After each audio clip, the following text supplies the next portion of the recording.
स्वागत, आप देख रहे हैं कहानी कुर्सी की। मैं हूं सौरभ और मेरे साथ स्टूडियो में हर्षवर्धन त्रिपाठी जी, विजय त्रिवेदी जी, प्रोफेसर संगीत रागी जी, समीर चौगांवकर जी, सभी लोग मौजूद हैं। और आइए अब बात जरा अयोध्या की कर लेते हैं। अच्छा, वैसे पे आपको एक बता दूं, एक प्रकरण चल रहा है योगी जी के और अखिलेश जी के बीच में, बड़ा इंटरेस्टिंग है। वो यह था कि अखिलेश जी ने एक्स पर पोस्ट करके कहा था कि हम अयोध्या को संवारेंगे, हम बताएंगे, हम बनाएंगे मतलब सपनों की नगरी अयोध्या को। तो योगी जी ने कहा पहले जाके दर्शन तो कर लो, बाकी बातें बाद में करना, और इसके बाद मथुरा की तैयारी भी कर लो। तो फिर इस पर जवाब आ गया अखिलेश जी का। वो जवाब मंदिर दर्शन, अयोध्या में मंदिर दर्शन पर अखिलेश जी का जवाब आ गया, वो मैं आपको सुनवाऊंगा। लेकिन उससे पहले अभी का अपडेट, राम मंदिर में चोरी के मामले में जो कुछ हो रहा है उसमें अब इन आस्था से खिलवाड़ करने वालों पर शिकंजा कसता जा रहा है। कल पुलिस ने 8.5 आरोपियों के घरों पर रेड की थी। उसके बाद आज सुबह खबर आई कि इस मामले में जो न्यास के ट्रस्ट के जनरल सेक्रेटरी हैं चंपत राय, उनका बयान दर्ज किया गया है। थोड़ी देर पहले खबर आई है, और इससे जुड़ी खबर दूसरी बता रहा हूं आपको। अयोध्या बार एसोसिएशन ने बड़ा सख्त रुख लिया है और उसने चंपत राय, अनिल मिश्रा और गोपाल राव, इनके खिलाफ बड़ा कठोर अपना एक अभियान सा छेड़ दिया है। अयोध्या बार एसोसिएशन ने तीनों को 3 दिन के अंदर अयोध्या छोड़ने को कहा है। बार एसोसिएशन ने अपनी बैठक में कहा है कि तीनों अयोध्या छोड़ दें वरना फिर उनकी गिरफ्तारी हो, और उन्होंने कहा कि अगर ऐसा नहीं होता है तो फिर अयोध्या में चक्का जाम करेंगे। और बार एसोसिएशन ने चंपत राय समेत तीनों पदाधिकारियों के खिलाफ केस दर्ज करने के लिए हाईकोर्ट जाने का भी निर्णय किया है। साथ ही 8 आरोपियों को लेकर भी बार एसोसिएशन ने अपनी बैठक में फैसला किया है और यह कहा है कि जो भी वकील इनके केस लड़ेगा उसको एसोसिएशन के कंट्रीब्यूशन फंड में प्रति व्यक्ति 5 लाख रुपए जमा करने पड़ेंगे। वो कह रहे हैं कि हम किसी हर व्यक्ति पर कोई वो तो जुर्माना तो लगा नहीं सकते, तो लेकिन ये एक तरीके का जुर्माना ही है कि जो केस लड़े वो 5-5 लाख रुपए दे दे, जितने व्यक्तियों का भी वो केस लड़ रहा है। चंपत राय जी का बयान पुलिस ने दर्ज किया है, पहली बार की खबर है। और दूसरा, उनके बार एसोसिएशन भी उनके खिलाफ अब खुलकर आ गई है। अब इसका कोई दबाव बनने जा रहा है, वो कह रहे हैं 3 दिन में अयोध्या छोड़ दीजिए, उनके ऊपर FIR होनी चाहिए। त्रिपाठी जी, नहीं, एक तो मुझे लगता है कि किसी के दबाव का क्या मसला है, इन लोगों को अब रहना क्यों चाहिए वहां?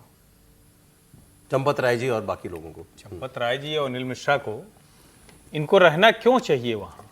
इसके लिए बार एसोसिएशन के दबाव की आवश्यकता क्यों पड़नी चाहिए, या किसी भी संगठन, किसी भी संस्थान को बोलने की अवस्था क्यों पड़नी चाहिए? जब आपने त्यागपत्र दे दिया तो त्यागपत्र क्या करना चाहिए आपको? त्यागपत्र देने के बाद मन से दिया है या आधे अधूरे मन से दिया है? भाई मैंने अगर मान लीजिए छोड़ दिया, मैंने कहा कि ये पद मेरा नहीं है, तो फिर उस जगह से जुड़े हुए पद के अधिकार का उपयोग दुरुपयोग मैं क्या करूंगा?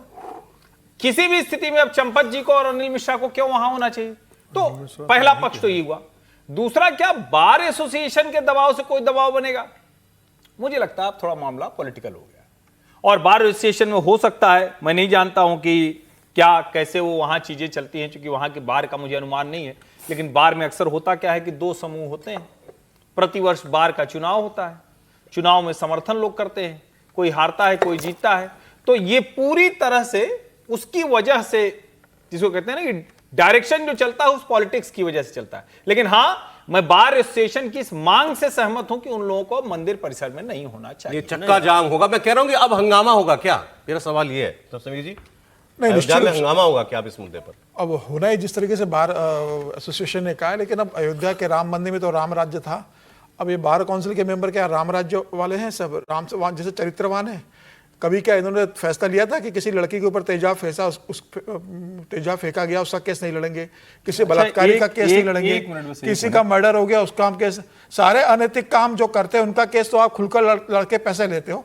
इस मामले में आपने तय कर लिया कि भाई चंपत राय जी और बाकी लोग अयोध्या छोड़ दें, भाई उसके खिलाफ आप कानूनी कार्रवाई कीजिए। ये कानून तय करेगा भाई अयोध्या में रहेंगे। आपको करना है FIR दर्ज कीजिए, आप वकील लोग आप केस तय कीजिए। क्योंकि मैं एजेंसी पर ये Kalika Prasad Mishra, president Ayodhya bar association का सुन रहा हूं, तो अगर अभी मैंने सुना नहीं, लिखा हुआ Champat Rai, Gopal Rao and Anil Mishra should not be allowed to leave Ayodhya. अच्छा, तो यूं कह लीजिए, बस ये कह रहे हैं कि जांच चल रही है, हाँ, तो अयोध्या ना छोड़े, अयोध्या ना छोड़ें। अच्छा, ठीक है। मैं क्योंकि प्रस्ताव जो आया उसमें तो यही कहा गया था कि 3 दिन में अयोध्या छोड़ दें। तो क्योंकि अगर अयोध्या छोड़ देंगे तो मामला क्या है कि अब दबाव अलग अलग जगहों से बनना, बिल्कुल, मैं तो कह रहा हूं सामाजिक दबाव बनना शुरू हो गया इस पर, इसको लेकर के। अब मैं आपको वो बयान सुनाता हूं, क्योंकि सब कुछ देखिए, ये मामला भी, जैसे हम ब्रेक से पहले अकाल तख्त वाले, बेदबी वाले मामले की बात कर रहे थे, चुनावी साल है, ये सारे मामले चुनाव में जाएंगे। अब यहां पर तो अखिलेश यादव ने, क्योंकि इस मामले में, चंदा चोरी मामले में, इस मामले को उजागर करने में बहुत पहले लीड ले ली थी, तो वो उनका रोज स्टेटमेंट आता है। तो उन्होंने अब अयोध्या को लेकर के बताया कि साहब देखो, ये इन्होंने ये अयोध्या आपको दी है जहां पर राम जी के मंदिर में चोरी हो रही है। फिर उनका पोस्ट था कि हम धर्मनिष्ठता और सत्यनिष्ठता के साथ संकल्प लेते हैं कि नई सरकार बनाकर अयोध्या को एक ऐसी अनुपम, अनुकरणीय धार्मिक नगरी के रूप में विकसित करेंगे जहां विश्व भर से आए श्रद्धालु सच्ची आध्यात्मिकता की अद्वितीय अनुभूति करेंगे।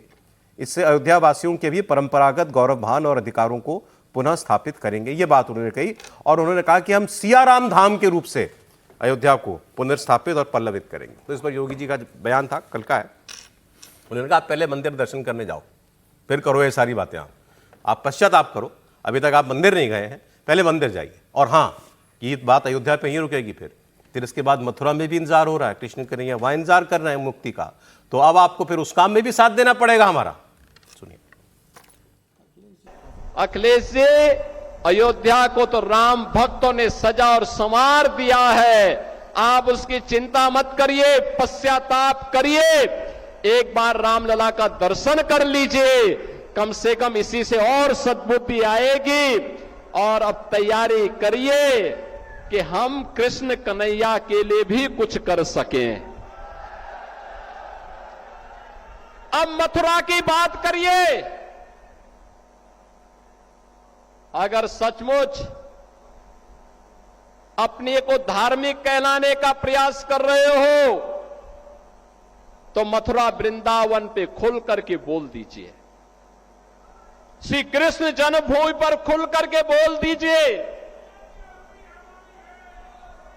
और बोलिए ना कि श्री राम जन्मभूमि मुक्ति के आंदोलन की तर्ज पर ही श्री कृष्ण जन्मभूमि की मुक्ति का भी अभियान चलना चाहिए। भगवान श्री कृष्ण की जन्मभूमि को भी सम्मान मिलना चाहिए। अच्छा, पहले मैं आप लोगों से हाँ ना में जवाब ले रहा हूं, फिर आप अपना फिर व्याख्यान उसके बाद। सर हाँ, पहले दो सवाल मेरे। प्रोफेसर साहब, जो उन्होंने योगी जी ने कहा, कभी मथुरा पे बोलेंगे? अखिलेश जी बोल सकते हैं कभी? मुझे नहीं लगता है कि मथुरा पर अखिलेश जी बोलेंगे। ठीक है। अयोध्या पर भी सिर्फ राजनीतिक कारणों से बोल रहे थे। ठीक है। लेकिन विश्व हिंदू परिषद को रुकना नहीं चाहिए था, अयोध्या के बाद काशी का अभियान छेड़ देना चाहिए। अखिलेश जी मथुरा पर नहीं बोल सकते? नहीं बोलेंगे। मंदिर जाएंगे, राम मंदिर जाएंगे?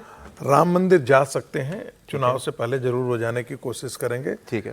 राम मंदिर जाएंगे अखिलेश जी? वो तो मैंने कहा था कि जाएंगे, जिस पर बहुत पहले इसी कहानी कुर्सी क्योंकि मैं आपको फिर इसके बाद अखिलेश जी का जवाब सुनाना चाहता हूं। नहीं, आप जवाब पहले उसके पहले मैं बताता हूं। आप लोग एक बात कह रहे थे, हालांकि वो मुसलमानों से संबंधित है। वो कहावत है ना कि नमाज छुड़ाने गए और रोजे गले पड़ गए। योगी जी से नहीं जीत पाएंगे भाई। और हमने एक दिन और आपको कहा था कि उत्तर प्रदेश के यादव सोचता है बार बार उसको आप, वो इतना धर्म प्राण है यादव, दूध का धंधा, गौ पालक, मंदिर की सेवा करने वाला, उसको आपने ऐसा मुस्लिमों के साथ एमओआई में क्लब कर दिया है। अब कृष्ण जन्मभूमि की बात होगी, भगवान कृष्ण की बात होगी, तो फंसेगा कौन? आंदोलन तो योगी जी कह रहे हैं कि हम अब अगला वही करेंगे। उनको आंदोलन थोड़ी नहीं करना है, वो सरकार में हो तो जो करेंगे एडमिनिस्ट्रेशन के तौर पर करेंगे। क्या अखिलेश यादव इसका विरोध करेंगे? ईदगाह के पक्ष में है या ईदगाह के विपक्ष में? अब वो बताएं। अब उनका बयान क्या है मैं नहीं जानता हूं, लेकिन वो फंस गए, नमाज छुड़ाने गए, रोजे गले पड़ गए। आपको भी लगता है ऐसा फंस गए? कायदे से यही सवाल अखिलेश यादव से रोज पूछा जाना चाहिए कि आप ईदगाह के पक्ष में हैं या नहीं, आप कृष्ण जन्मभूमि मुक्ति के पक्ष में हैं या नहीं है। समाजवादी पार्टी जवाब दे। सर आप आगे की बात करें, मैं तो पूछ रहा हूं पहले राम मंदिर भी जाएंगे कि नहीं जाएंगे? वो तो दूर जाएंगे, वो तो मैं आ गया सर, आ गया। राम मंदिर तो जाएंगे और वो पहले भी कह चुके, कोई आज नहीं है। जब उन्होंने कहा वो जो केदारनाथ धाम मंदिर बनवा रहे हैं इटावा में, सस्पेंस खत्म कर देते हैं सारा ही। सर आप बताइए। नहीं मैं यही कहा उन्होंने, यही कहा है। अब इसके पीछे वजह क्या है? अच्छा, ये उन्होंने कहा, बयान सुन के फिर सर की पहले बात बयान सुन लीजिए। वो क्या कह रहे हैं? रिपोर्टर ने सीधे पूछ लिया, योगी जी ने कहा मंदिर जाएंगे? तो उन्होंने कहा हम पहले भी कह चुके हैं मंदिर जाएंगे, लेकिन हम इटावा में सर हम इटावा में केदारनाथ धाम की तर्ज पर केदार मंदिर बनवा रहे हैं भगवान शिव का। वो मंदिर बन जाए फिर हम अयोध्या जाएंगे। अब ये किसने कहा उनको कि भाई ऐसा मंदिर बनवा रहे हो तो ये मंदिर बनवा के ही जाना? TNC ये कौन से नियम में लिखा है ये? तो ये बात क्यों कह रहे हैं वो? तो ये आप जरा अखिलेश जी की बात सुनिए। साथी ने जो सवाल पूछा है मैं कई बार जवाब दे चुका हूं। केदारेश्वर धाम इटावा में शिव मंदिर के निर्माण पूरे होने के बाद मर्यादा पुरुषोत्तम राम जी के दर्शन करने जाएंगे, लेकिन सवाल हमारे दर्शन का नहीं है। जो मुख्यमंत्री जी वर्ल्ड रिकॉर्ड बना रहे थे जाने का अयोध्या, और ये कहने से थकते नहीं थे कि हम इतनी बार जा चुके हैं, हम इतनी बार दर्शन कर चुके हैं। वहां पर सोचिए, उनके जाने के बाद भी उन्हें जानकारी नहीं मिली इस बात की।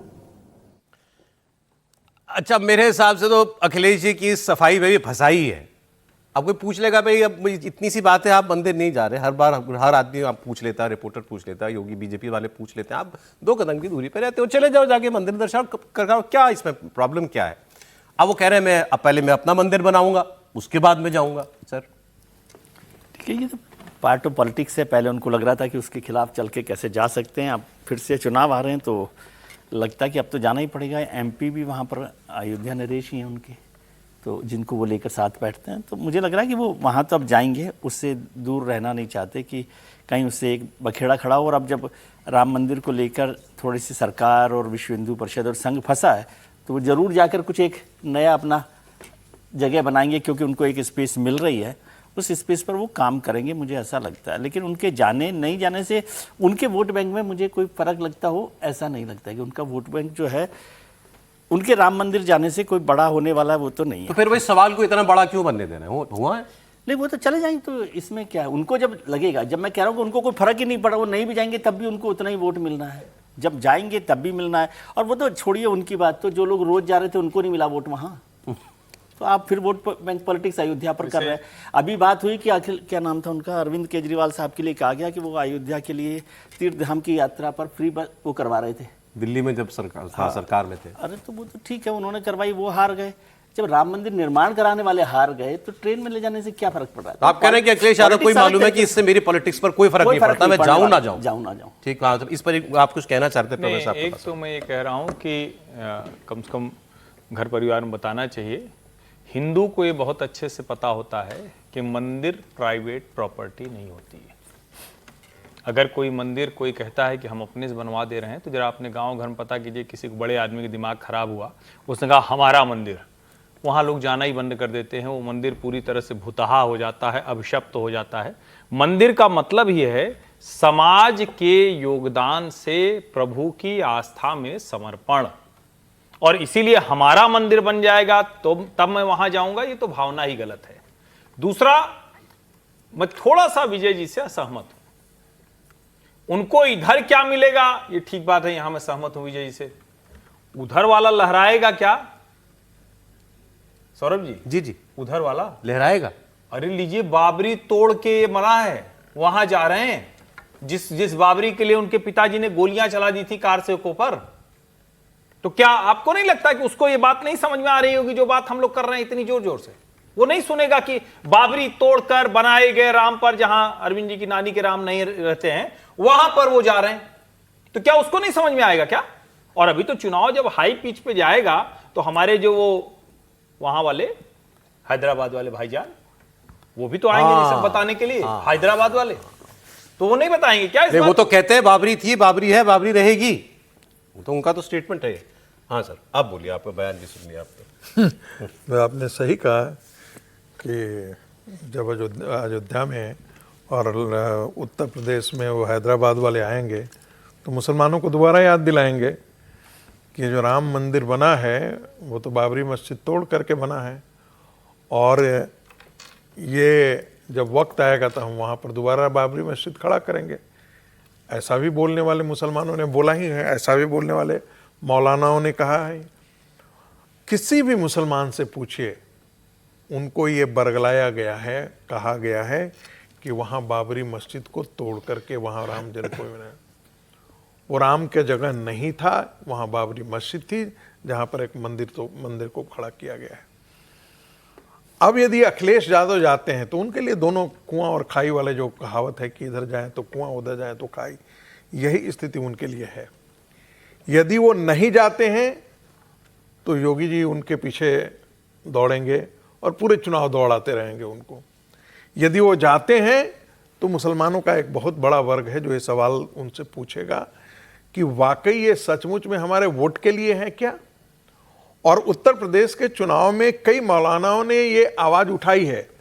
अब वो जो तनखैया उनको घोषित कर दिया गया है, उनको बीजेपी का आदमी बोल दिया गया है, लेकिन लोगों ने कहा कि भाई एक बात बताओ, हम वहां पर 20% है और तुम 16-17% हो, तो 20% वाले का मुख्यमंत्री क्यों नहीं होना चाहिए? तुम्हारा एक ही परिवार का मुख्यमंत्री क्यों बनना चाहिए? मुलायम से ये भी इनके परिवार के अंदर ओवैसी जी का एजेंडा है, बोलते हैं वो ये नहीं। और ये बात तो सही है ना कि यादवों में भी कोई नहीं बनेगा। यादवों के वो सारे यादव समाज का प्रतिनिधित्व तो नहीं करते हैं, लेकिन यादवों में कोई और नहीं बन सकता। मुलायम सिंह के परिवार का ही आदमी बनेगा, अखिलेश यादव ही उनके वारिस वही बनेंगे।